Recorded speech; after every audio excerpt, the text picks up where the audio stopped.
what's up? How's it going? Welcome back to my channel.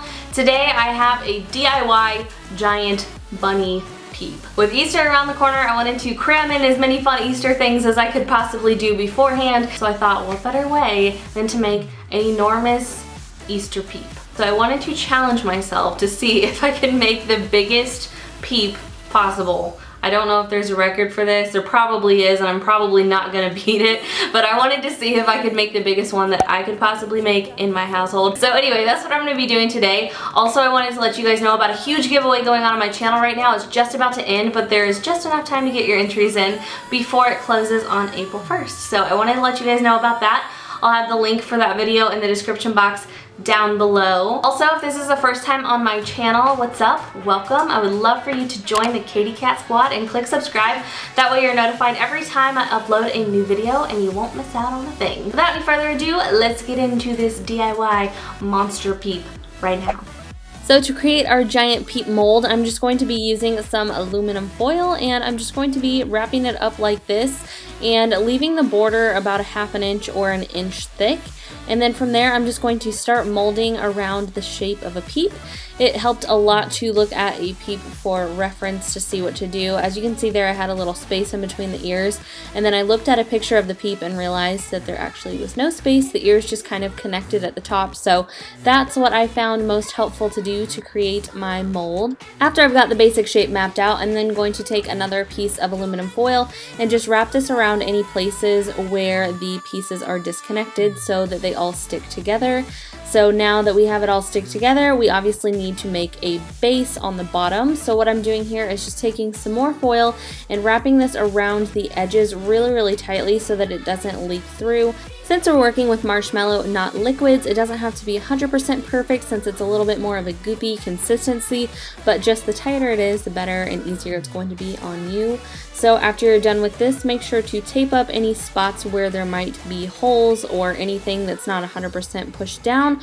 We're going to set that aside and start melting our marshmallows down. So I ended up using 4 packages of marshmallows, and I used the mini marshmallows. I just melted these in a pot over low to medium heat with, I think this was 2 tablespoons of butter, something like that, just so that it didn't stick to the outside. So something that I learned after I made this is that if you want it to be a really light, fluffy consistency like the marshmallows are, you're going to also need to whip this with a hand mixer or something like that while these are melted. So if you, for whatever reason, feel so inclined to do this, definitely make sure to do that if you want a fluffier marshmallow. Otherwise, don't worry about it. While I was melting down the marshmallow, I mixed together some sugar and pink food dye. I have a little Ninja bullet and I just filled it with sugar until the max fill line and did about 5 to 7 drops of food dye here.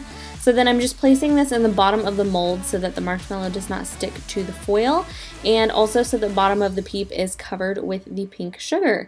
So after that, you can then pour in your melted marshmallow and kind of smooth it around to fit the mold.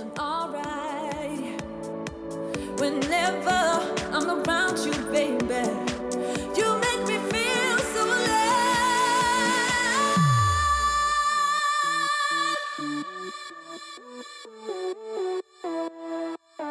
Then after your mold is completely filled and while the marshmallow is still hot, you'll want to put the remaining amount of sugar on the top so that your peep is completely covered. I used about half of the sugar on the bottom and then just a little less than half on the top. I still had a little bit left over after I spread this around. So you just want to make sure that it's evenly coated, and you kind of do have to like press down into the marshmallow a little bit to get it to stick.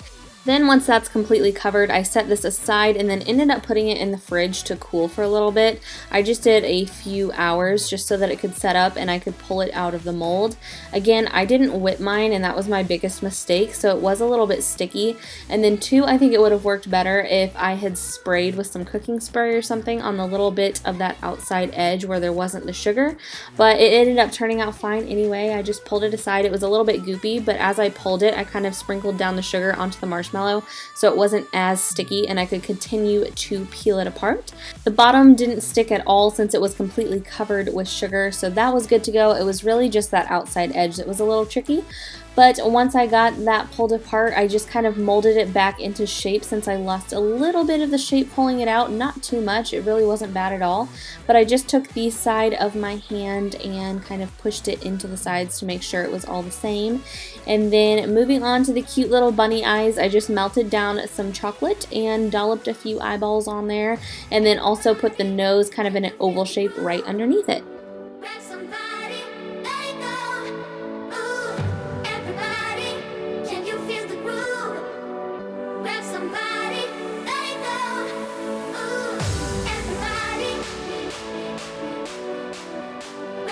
Once you have your little bunny eyes and nose on, you are good to go, and this is the final result. If you guys, for whatever reason, like I said, feel the need to make this for Easter, I thought it was really cute to put some Easter grass and Easter eggs at the bottom just to kind of spice it up. This would be a cute little thing to have on the table, and if you're a marshmallow fan, totally eat it. Believe it or not, I'm really not that big of a fan of marshmallows, but my husband and my kid is, so this was so fun to make. I hope you guys enjoyed this video. Thank you so much for watching. Don't forget to like and subscribe if you enjoyed, and I will see you guys next time.